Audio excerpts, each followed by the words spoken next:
Today I'll be speaking with New York Times best-selling author Michael Hyatt about his book, Platform, Get Noticed in a Noisy World. A lot of my success has been as a result of learning from other people who have gone before me and accomplished what I want to accomplish, which is in fact what I tried to be in the book to other people. Michael is the chairperson of Thomas Nelson Publishers, but he also has one of the top blogs in the world. He has over 125,000 followers on Twitter and over 13,000 likes on Facebook. He's here to tell us about how you can make your online presence known. Thanks for being here today, Michael. Thanks, Allison. So, you use the word platform in your book as a different interpretation. Usually people think of a stage or a podium when they visualize the word platform, but you have a different meaning for it. Is that right? Yeah, in the 20th century, a platform came to me not just a grassy knoll or a wooden stage, but it was, a radio show, a television show, a newspaper column, maybe celebrity status. That was your platform to reach your audience.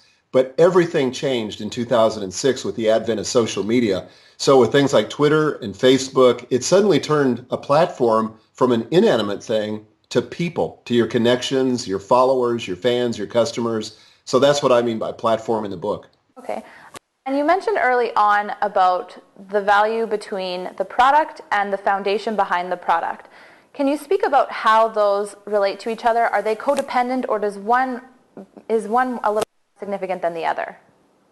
I think they're both necessary. The way this book came about was that when I was the CEO of a publishing company, Thomas Nelson Publishers in Nashville, Tennessee, I noticed that a lot of the authors that we were turning away were people who had brilliant ideas. They had compelling proposals, but they didn't have a platform. They didn't have a way to connect with an audience.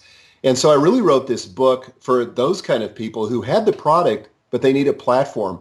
And the way I say it is that content is king, platform is queen, and it takes both to establish an empire in today's world. So you've got to have a both. I don't care if it's, a small business, there's got to be the wow factor. You've got to have the product in place, so to speak, but you've also got to have a platform if you're going to succeed. Right.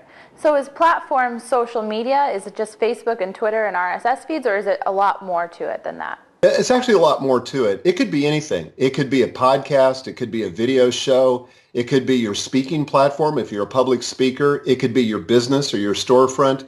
But it's what I call in the book your home base. It's a place that you own and control, where you control the messaging and the branding, and you build from that and reach out into the community, whether it's social media or a real life community.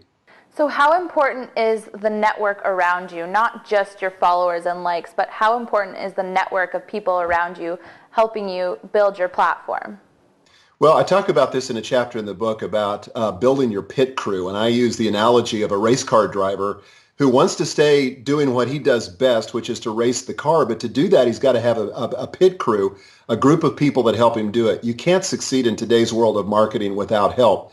And so I recommend building a team. It doesn't have to be people that you hire or work full time for you, but it could be a network, like in my case, of people that are freelancers and virtual assistants that help me accomplish what I need to do. But I've got a pit crew, and I couldn't succeed without them.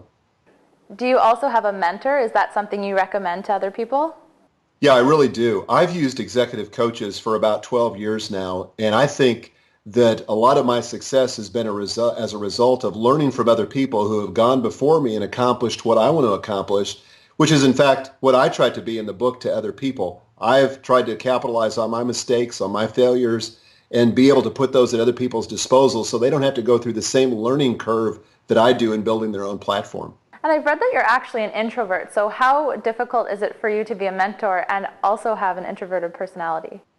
Yeah, I really am an introvert, and the way I understand that is I don't get my energy from people. So I get my energy from being alone, and if I'm with people, I have to take some time to recharge. But it actually works for me because, as it turns out, introverts, can make that work to their advantage, asking more thoughtful questions, drawing people out, more sensitivity to people. There's some advantages of being an introvert, and there's some advantages to being an extrovert. The truth is, we need both. Right.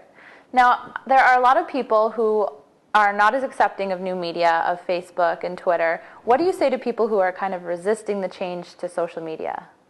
Well, I'd say that social media is not really that different from what you already know. If your job is for your company to get visibility, if it's to network with people that can help you accomplish the outcomes that you're trying to produce in the world, if it's to forge meaningful connections and to get prospects for your business, then social media basically just leverages what you already know and puts it on steroids, makes it possible to cast the net much broader than you could ever do before, get more visibility than you could ever get before. For me, for example, there are many real-world connections, business connections that I have today that started on Twitter, started on Facebook, or started on my blog, and those have been exceedingly profitable relationships. In fact, my most important relationships today started in the social media world. So I would say to people, lean into it and embrace it. It's not that difficult, and it'll be more familiar when you get into it than you probably realize right now. So would you say it's crucial for any business or any entrepreneur to have a visible online presence? Yeah, I think it is. I think today, if you don't have an online presence, you don't exist. Because the first thing people do when they are thinking about doing business with you or entering into a relationship with you is what? They Google you. And if your name doesn't come up, if they can't find you, you don't exist. You've got an online reputation, and it's important to maintain it. So how important in the hierarchical system, how important would email subscriptions to RSS feeds, to Facebook likes, to Twitter followers, which one do you think is most important? Do you think one is has more weight than the other? Yeah, I definitely, I feel strongly about this, and I would say that email subscriptions are the most important. You know, you spend a lot of effort to get people in your retail store if you're in the retail business, and you want to be able to forge a connection so they can find their way back and continue to visit your store and buy your stuff. Same thing is true on the online world. People spend an enormous amount of money in marketing to get people to visit their website one time. But if there isn't a way to connect with those people so that they stay connected, then it's really, essentially blood on the ground. It's wasted money. So I want to have a way for people to sign up so that when I publish a new blog post or I have a new product offering, that they get it automatically in their inbox. RSS is another way to do that, real simple syndication, but nothing. Email is not dead. Nothing even compares to it in terms of responsiveness and engagement. Your first chapter in the book is called Wow, and you describe that as being the difference between what a person expects and what they experience. Can you elaborate on this theory a little bit?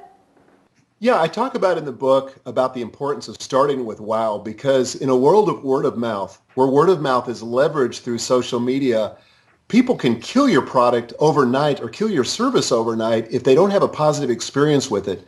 So you've got to create something remarkable, something that creates wow, so that people want to talk about it and share it with their friends. And again, the wow exists in that gap between what people expect and what they experience. So you've got to intentionally forge that gap, figure out what they expect, and then ask yourself the question, how can I exceed this so I really create a remarkable experience that they want to talk about to their friends and family?